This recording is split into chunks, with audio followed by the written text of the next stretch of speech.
Hey folks, it's Maxi here and welcome to another TEW2020 video. You join us for the finale of this series as we finally made it to Wrestlemania 1. We've gone all out. We have basically added a B-list celebrity. We have added a bit of a special set. I might actually need to report this to Adam, because at the time of recording I've put music to be obviously a celebrity band as well, and that seems to have been set as in-house. Or maybe I'm just going to the wrong option, I don't know. But as I said, WrestleMania All Out, the card looks tremendous, and it was just a matter of 7 incidents before this show. But yeah, backstage is absolutely ruined. It's a shame because the roster is stacked. We've completely ready Georgia Championship Wrestling. But I feel 2 years was a good run in this save. I think we're going to make 30 odd episodes, which isn't too bad. It allows time for other series to progress, and it opens up the avenue for other mods when they become available to give us a little run in them as well. So we're booking this one in the University of Phoenix Stadium. We're in the southwest. The reason being, we can get 62,000 fans, so a record attendance. It wouldn't sell out the place, but we weren't going to get as much in the tri-state as we normally do, and I really wanted to break a record attendance for this, so that was on the agenda. Also, because of how morale is with backstage, I spent $8 million to keep everybody happy, so the roster looks happy, but that was a massive financial cost. Although, to be fair, given how well we are doing financially, that was like fine. I assume probably Vince McMahon does that IRL with the way he's got the roster. So you're looking forward to it.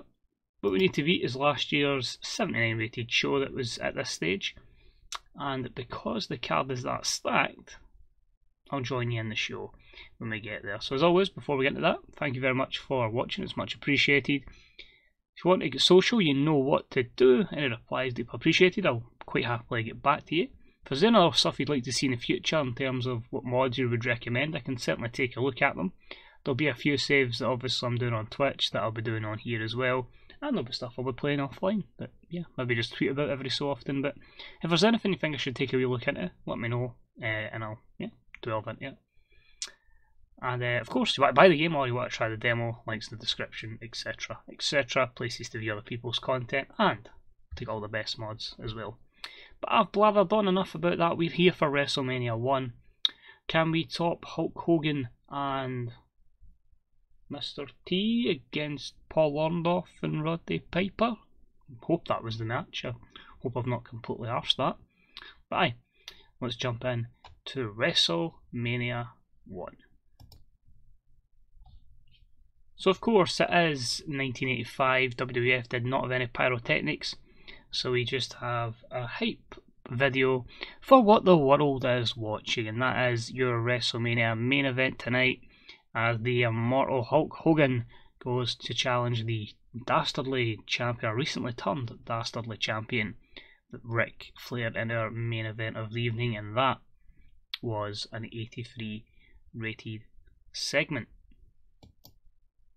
We started the show with a superb matchup as we had Tully Blanchard defeat Wahoo McDaniel in 14:21 with a slingshot suplex. Pretty respectable match, 84 for your opener. It got the crowd hotter. Tully, I just feel like he came in, obviously took the loss in his last match to Ric Flair, and obviously turned and joined Flair, or Flair turned and joined him, but overall it's a good way to the show. I should probably add as well, the last couple of Raws I kind of was really rushing to get to this stage, so I auto-booked them. I never use the auto-booker, but this was like the first couple of shows I've ever used it for. So yeah, every WWE save I've done, I've always manually booked it. And yeah, 90% of matches, because of the lack of one-on-one matches, turned out to be bra and panty matches, so everybody won via stripping the opposition. Still knocking out the park, getting like 80 and 80 ratings. The auto-booker was fantastic, but I think it was just quite funny just seeing everybody losing in bra and panty matches. But overall, good opener, and I don't know why I went in that tangent. I just thought I'd let you know that's what happened. Next up, we had a promo from Jake Roberts. He's just basically saying it's his time to shine at WrestleMania. He got a 64, and he was in action against Hector Guerrero. So Jake had a little bit of an injury that he occurred on a house show, but I still wanted to put him on this card. And it was that injury that paid havoc to him, as and about that had great heat and good wrestling. Hector Guerrero defeats Jake Roberts in 14:08 with a surprise roll-up. So at 82, again we got the crowd hotter again. Playing up here the injury that Hector, I feel like I've used him as not necessarily a jobber, but someone that's putting people over all the time. He's putting on good matches, but just not getting that big win. And here he gets his big win on pay-per-view. Must be reminded as well, I do not have crowd management on. I cannot be dealing with that. After my WrestleMania video a while back, WrestleMania 37, no chance. I just don't have the time to be trying to manage crowds. We're here at Fantasy Book, and we're here to put on the best show possible. Next up, and about that had a decent reaction from the crowd, subpar wrestling and Bob Backlund being furious at their outcome. Scott Hall defeated Bob Backlund in 1848 with a Razor's Edge. This was a 78. A 43 for Scott Hall, an 84 for Bob Backlund, and it was just a regular matchup. Obviously Backlund's overness was far greater than Scott Hall, so he wouldn't want to put him over. But I just went, I'm not booking this save anymore, so screw you Bob Backlund. Scott Hall's getting the victory, and you can be furious if you want. Backstage, we basically have Ric Flair and Tully Blanchard basically talking to each other, just saying, if Hulk Hogan starts anything, Blanchard will jump in and he'll make sure that Andre the Giant is nowhere to be seen. That was a 63, again a very poor Ric Flair angle. And our next bout was one that had great heat and good wrestling, and Curt Hennig defeated Sergeant Slaughter in 14:27 with the Henningplex. This was an 81. I felt here, giving Hennig the victory, who was obviously a great asset for us in the first year, before basically the roster was turned against him by Andre and we had to job him out effectively, but give him a win. Just like a wee tip of the hat, or tip of Sergeant Slaughter's hat, as a thank you for that performances over the time. There the promo with Ted DiBiase, he was to take on Jim Duggan, and he just makes a mockery of Jim Duggan, just calling him poor, calling him trash, just saying that one shirt that he's got costs how much of Jim Duggan's full clothing collection does. And their match, holy cow, I did not expect that. I expected this to be like a mid-70s, but a 92 rated matchup, so this could have main evented anywhere. A superb matchup that saw Ted DiBiase defeat Jim Duggan in 13:39 by pinfall. Obviously the great chemistry, which I didn't know about, has obviously elevated their scores, but great from these two. Leaving that long amount of time, 13 minutes, and they've knocked it out of the park with that. Next up, we have a promo with the American Dream Dusty Rhodes, and he's going to take on Larry Zbyszko as we continue this super card. That promo was an 87, and as just said, it's time for WrestleMania, and it's time for the American Dream to get that W. And their match was an 86, and about that had fantastic heat and great wrestling with Dusty Rhodes over Larry Zbyszko in 2013 with the bionic elbow. My reasoning for putting Dusty over in this one was again a kind of probably similar to Hector Guerrero. I don't feel I gave Dusty Rhodes many victories that I should have. Zbyszko I booked very, very strongly. He did job to likes of Hogan and Andre, but he was always putting on stellar matches. And thankful that him and Dusty have put on a showcase here. So good win for Dusty, and a wee thank you to Larry Zbyszko. We have a promo with Gino Hernandez, who's going to challenge for the IC title. He says it's been a ruckus year. He says he's lost the IC title. He's here to get it back. He's the king of the ring. He is here to just win at any means necessary. Holy cow, we are so close to that first 100 match. But in about that had fantastic heat and great wrestling. Gino Hernandez defeats Tommy Rich in 14:42 by pinfall after using a foreign object. Gino Hernandez becomes a two-time Intercontinental Champion. Amazing that these two were able to do this with an 89 performance and a 79 performance. This was just regular as well. It's just incredible. I never expected that. I just thought, get the title back on Gino, we'll take whatever rating we get. But the fact these two get a 98 is spectacular. We can't go any further in terms of match length because Hernandez doesn't have the stamina. But just fantastic. Absolutely Well done, guys. I'm proud of these. Next up, we've got a promo with Hawk and Animal as they look to, I think I booked them to go for the Tag Team Championships. I only booked this card last night, I still can't remember it, but 65. And it was their rematch for the Tag Championships, I was right. A good matchup, Dino Bravo and Greg Valentine defeat the Road Warriors in 14:45 when Greg Valentine pinned Road Warrior Hawk, illegally using the ropes for leverage, giving the third title defence of Dino Bravo and Greg Valentine of the tag titles. A 76 here. I didn't want to swap the titles back straight away, and I just felt like the tag team of Bravo and Valentine's been very strong. Unfortunately, obviously, I wanted to keep it realistic in the sense of there was no such thing as a triple threat match, so never mind a triple threat tag match, etc. So a straight 2v2 matchup does the job here, and a good win for the heel champions. Moving on, we had that big blockbuster of a co-main event, a superb matchup that saw Andre the Giant defeat Bruiser Brody in 14:40 with a body slam. Just an 83. I said for a while I wanted this matchup to take place. Just the thought of it would be just incredible at that time. And yeah, a good win there. Both men struggle with stamina and they go in the 14 minutes. Locker room morale's always going to lose me points as well. But gets us ready for hopefully a blockbuster main event. Hogan's promo was so bad, a 68. And this is someone that used to get 90s out the park. I don't know what's happened with him. But limited for being short. Yeah, not great from the Hulkster. Can the match deliver? Because our match rating kind of hangs on that. Just on this. This could be a terrible show if this match flops. It's a 90. It's still really, really good. I was kind of hoping we'd now push for that 100. But we had an exceptional matchup that saw Hulk Hogan defeat Ric Flair in 30:09 with the Axe Bomber, meaning that Hulk Hogan becomes your WWF World Heavyweight Champion. So 90 rating, Hogan with a 90, Flair with 80.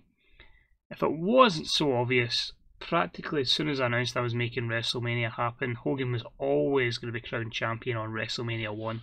So as long as he avoided injury, that was always going to be the case. So this has been put to, not his opponent, but he's at least been booked to win that belt the whole time. And Hogan's celebration finishes with an 86. So the final show of the save, 97. I believe that has certainly been boosted a lot by all of the added bonuses of our set and of the crowd. And it's my best show in TW by far at the time of recording. We obviously increased our popularity 11 regions. Great card, as I say. But it's effectively telling me that this was the match that stole it, but it would be based on that, and it would be based on Dusty's promo, I think, predominantly. Overall, but I'm absolutely delighted with that. It really was. I really feel it's a fitting end. It's not quite the 100 show, but as I say, we'll still get plenty of years at TEW2020 to get that.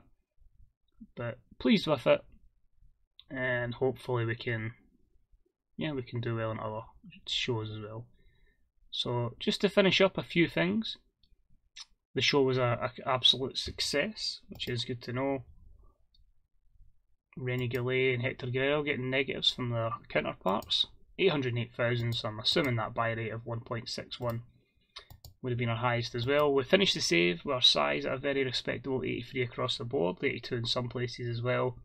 I kind of disregard Puerto Rico or Hawaii. I never thought at any point there was time for further expansion, so that's how we remain just a big company. So like I'm bigger in the US here than on my WWE save, but my WWE save I'm a bigger company globally. Other things we can look to cover financially, we are at 20 million. As I say, we did spend a lot of money on workers, keeping them happy, as hence the big debt. But ticket sales are good again. Pay-per-view revenue is at its highest. Merchandise could possibly still get there. I'll carry on until the 1st of April and see how that goes. So the last wee things we want to look at is just kind of like a wee recap of basically who we got over. So Andre kind of finishes anywhere between, we'll disregard Puerto Rico, but kind of like mid-80s. Bob Backlund ended up down at the 70s. Bruiser Brody, who really went down with his defeats. Kurt Hennig low 80s. Dr. David Schultz signed up in the high 70s, so that's good for him. His popularity certainly grew over time, as you can see. That was probably someone that was very well booked, so delighted with that. Dino Bravo, low 70s, we didn't have him very long. Dusty Rhodes, some places in the 90s, he was really good for us. Gino, that's probably the highest Gino's been over as well. He's always strongly booked, but you can see there just with that big victory over Tommy Rich benefited him quite massively, so that's good to see. I don't know if that might even be a factor of the 1.17 patch as well. As I say, we're probably about 1.23 or something by the time this goes live, but it's good to see. The Hammer, just a few points over. The Hulkster, 92, 91s. You just need to see there that build of Hulkamania has been fantastic, and it was even lower than that because that's March 84, so we start in 83. It's going to be even further down, so delighted with that. Jake was in the 80s, Jim Duggan was in the 80s as well. Larry Zbyszko kind of fluctuated, but it was very solid and over on this as well. It's basically me wishing I had this star power in my WWE save, because so many guys could carry the main event and I could wrestle lots of other people. Ric Flair, again, kind of varied. 86s, there's a 94 in the mid-Atlantic. Southeast, he was more over as well. The Warriors, that's Rick Rude, but the Warriors were kind of mid-70s. Amazing that Hawk was a bit more over than Animal, but it was always Hawk that took the pinfall. I guess it was just because Animal had the solo run for a wee bit. Scott Hall barely progressed a wee bit, as I say, got a couple of victories, but we only really came into the mod there. But I suppose, well, 10 improvement in terms of the Great Lakes. Tri-State, he got up 14 over time, so, well, it's not horrible. Obviously, we didn't really work with him for very long. Sergeant Slaughter was low, no, not even low 80s, high 70s to 80s. Teddy Biasi, 85s across the board, pretty much. Tommy Rich, holy cow. Admittedly, Tommy Rich was working in a lot of places as well, but someone again that just kinda burst on, especially the last month or two. So again, I don't know if that's just for me in the new patch. But saying that, I did book a few shows a few months under the patch, so we'll see. And then our user character there. So the other things we're going to cover is just the top 100 for the company. So WrestleMania was our best show by 6 points, by an absolute country mile, as you can see them. That might be the two auto-book shows. Best ever matchup was WrestleMania 1 as well, Gino Hernandez versus Tommy Rich. We also had a Hulk Hogan and Larry Zbyszko match that drew a 97. Dusty Rhodes versus Tully Blanchard that drew a 96. And then Zbyszko in there again at number 4. So lots of matches in the 90s, but not that 100 match that we want. Just to give context as well, there's a difference between 1985 and 1984. Tendencies. So in 1984 we had 57,000 for the big show in December. Add in what we've had this year, you can see there 3 big shows have done okay. 62,000 though, by far our biggest one, by 5,000 over the show that was in December. So delighted to know that Mania gets the biggest attendance, and by far as well WrestleMania gets the biggest buy rate, well 1.61. And in terms of our TV ratings, Mark's show there was a 4.13, was the highest we peaked, but everything there, you can see 3.93 is our worst, and 3.98 was our highest the year before, so you can see we've made certain gains. And where we came from All Stars, and then we made the move, we made Raw, and you can just see there the difference between changing networks, going from a 0.66 straight up to that 2.07. So last thing, user character, Mr. Vincent Kennedy McMahon. So in the save then we do 2 years and 2 months, because obviously we start January 1983. In the time I booked 181 shows. Best show was WrestleMania 1, 97. Best matchup was Gino and Tommy Rich, as you know about at WrestleMania. Highest attendance was WrestleMania. Highest reputation was 100, I just filed on that. Highest buy rate was 1.61, WrestleMania. And 4.13 for the Raw broadcast, with the highest viewership is nearly 3,100,000 fans. So overall, that was a lot of fun. I did enjoy that, and good to get a good payoff as well. So as always, Thank you very much for checking out this series. Check out our series around the channel. As I say, there is plenty of stuff going on. You can also follow us on twitch.tv/21Maxwell for live booking and just chatting a load of crap. And yeah, if there is any other mods or stuff you want me to try out, I'll take a wee look at them. Just let me know. But thanks again. Take it easy. And I'll speak to you soon. Bye bye.